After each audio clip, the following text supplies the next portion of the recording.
Evangelho de Lucas, capítulo 17, versículos de 11 a 19. Indo Jesus para Jerusalém, passou pela Samaria e pela Galileia. Ao entrar numa aldeia, saíram-lhe ao encontro 10 homens leprosos, que pararam ao longe e levantaram a voz, dizendo: Jesus, mestre, tem compaixão de nós.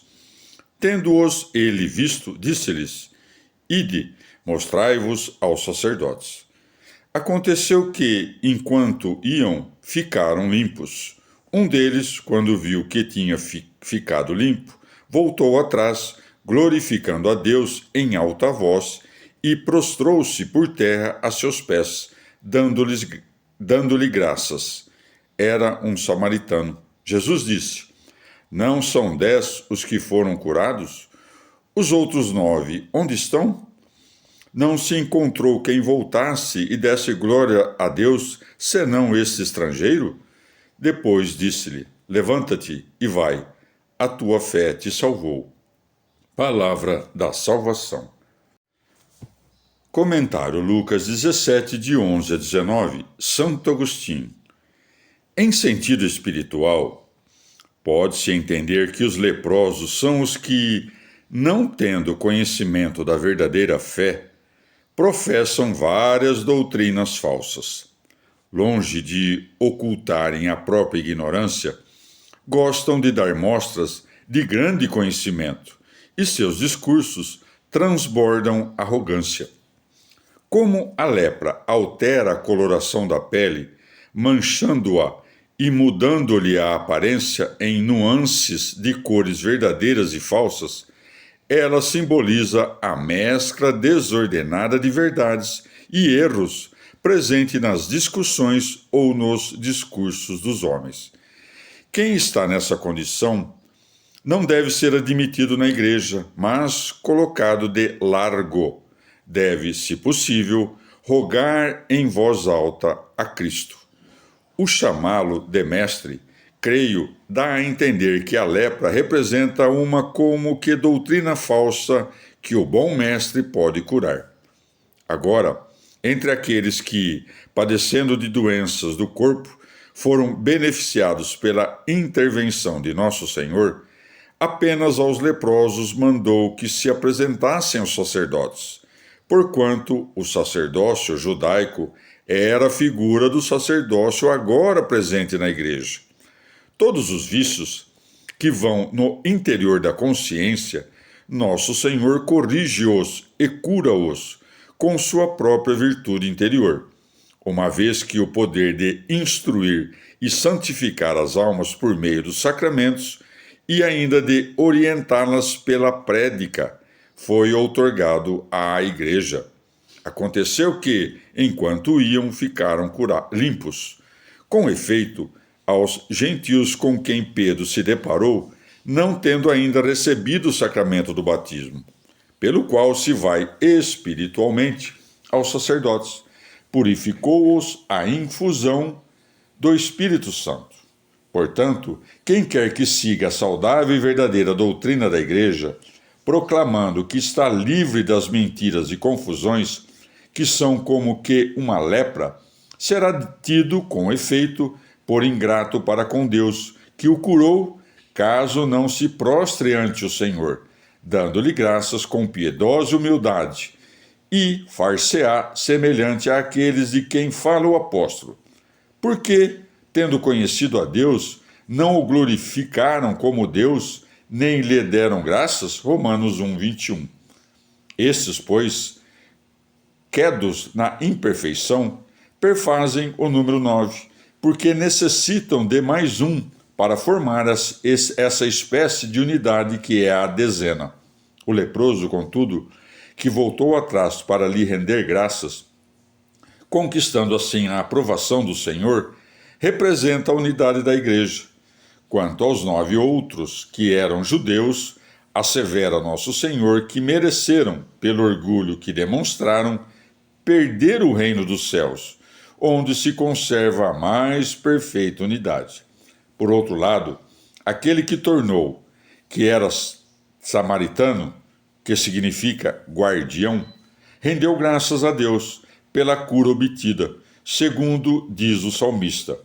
Depositarei em ti a minha fortaleza. Salmo 58:10. E conservou a unidade do reino com humílima gratidão. Livro da Sabedoria, capítulo 6. Escutai, reis, e entendei. Aprendei, governantes do orbe até seus confins. Prestai atenção, vós que dominai os povos, e ostentais uma multidão de súditos. Do Senhor vem o poder para vós, e do Altíssimo vem o comando. Ele indagará vossas obras e explorará vossas intenções. Sendo ministros de seu reino, não governastes retamente, nem guardastes a lei, nem agistes segundo a vontade de Deus. Repentino e estremecido virá contra vós, porque os elevados serão implacavelmente julgados. Os mais humildes serão compadecidos e perdoados, mas os fortes sofrerão forte pena. O dono de todos não se intimida, a grandeza não o assusta. Ele criou o pobre e o rico, e se preocupa igualmente de todos. Aos poderosos, porém, é reservado um controle rigoroso. Eu vos digo, soberanos, para ver se aprendeis a ser sábios e não pecar. Os que observam sensatamente sua santa vontade serão declarados santos. Os que a aprendem encontrarão quem os defenda. Ansiai, pois, pelas minhas palavras, desejai-as e recebereis instrução. A sabedoria é radiante e não murcha. Os que a amam a veem sem dificuldade, e os que a buscam a encontram. Ela própria se dá a conhecer aos que a desejam. Quem madruga por ela não se cansa, e a encontra sentada junto à porta. Meditar nela é prudência consumada. Quem vigia por ela logo se vê livre de preocupações. Ela própria vai de um lado ao outro buscando os que a merecem. Aborda-os, benigna pelos caminhos, e os precede em cada pensamento. Seu começo autêntico é um desejo de instrução. O afã pela instrução é amor. O amor é a observância de suas leis. A guarda das leis é garantia de incorruptibilidade. A incorruptibilidade aproxima de Deus. Portanto, o desejo da sabedoria conduz ao reino. Desse modo, se gostais dos tronos e dos cetros, soberanos das nações, respeitai a sabedoria e reinareis eternamente. Eu vou explicar-vos o que é sabedoria e qual é a sua origem, sem vos ocultar nenhum segredo. Vou remontar ao começo da criação, dando-a a conhecer claramente, sem passar por alto a verdade. Não farei o caminho com a pobre inveja, que não comunga com a sabedoria. Multidão de sábios salva o mundo, e rei prudente dá bem-estar ao povo. Portanto, deixai-vos instruir por meu discurso, e tirareis proveito. Palavra do Senhor. Salmo 82. Deus se levanta na Assembleia Divina. Rodeado de deuses, ele julga. Até quando dareis sentenças injustas, colocando-vos do lado do culpado? Defendei o desvalido e o órfão, fazei justiça ao humilde e ao necessitado, salvai o oprimido e o pobre, livrando-os do poder dos perversos. Não sabem, não entendem, caminham às escuras e tremem os alicerces do orbe. Eu declaro, embora sejais deuses e todos filhos do Altíssimo, morrereis como qualquer homem, caireis como qualquer príncipe. Levanta-te, Deus, e julga a terra, porque tu és o dono de todos os povos. Palavra do Senhor. Transposição cristã do Salmo 82, por Luiz Alonso. Para uma leitura atual e cristã, Podemos tomar como modelos as duas leituras já documentadas: divindades ou ídolos e autoridades humanas. Começamos distinguindo entre deuses pessoais com suas imagens e a qualidade de sacralidade que confere a consagração. A segunda é por participação divina e pode residir na autoridade. Fazemos duas perguntas correspondentes. Existem hoje ídolos que devam ser destronados e condenados à morte? Há autoridades que abusam de uma autoridade recebida de Deus?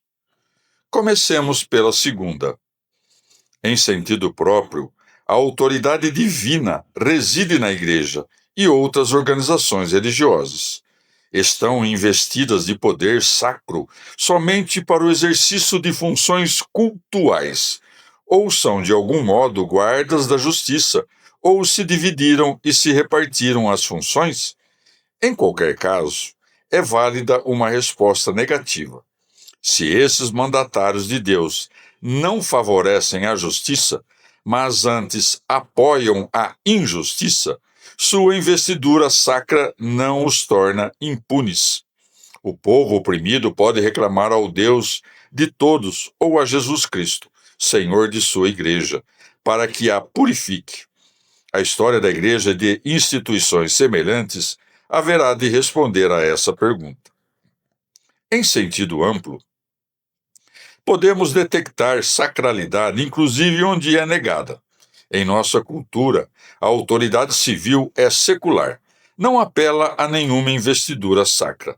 Mas, sob capa de secularidade, pode-se esconder o mecanismo correspondente.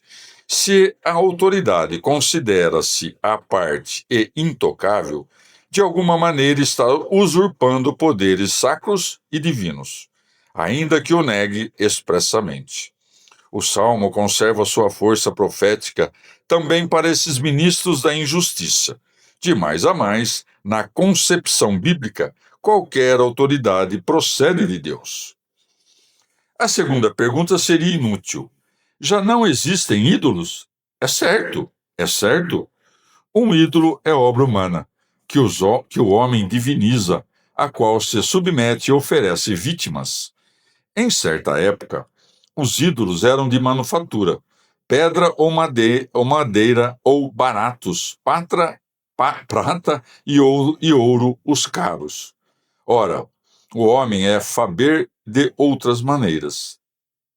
Consideremos primeiro os ídolos secularizados, criações dos homens que as declaram supremas e intocáveis, às quais se exige submissão e oferecem vítimas.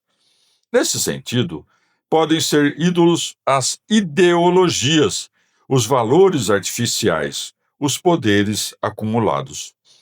Exigem submissão praticamente incondicional, embora não seja religiosa, ou então neutralizam e eliminam toda rebelião possível. O ídolo é feito pelo homem. Aquele que se submete colabora com sua fabricação ou com sua conservação. Há os benévolos, que prometem e oferecem, e há os intimidatórios. Têm em comum que são obra do homem e escravizam o homem. Às vezes, os chamamos de mitos. Com frequência, recorrem à obscuridade, produzem cortinas de fumaça. Não querem ser reconhecidos, confundem os valores, turvam a lucidez crítica, ameaçam os fundamentos da convivência por serem ministros da injustiça. Alguns têm efeitos desastrosos na ecologia, devem ser destronados, fora e dentro. A invocação de Deus como único Senhor de todos os povos será libertadora. Mais refinados e perigosos, mais difíceis de reconhecer são os ídolos mentais. Em nossa vida religiosa, necessitamos de representações, imagens, símbolos, conceitos. São instrumentos para nos aproximarmos da realidade de Deus, para falar dele e com ele, para viver em comunidade religiosa com outros da mesma fé.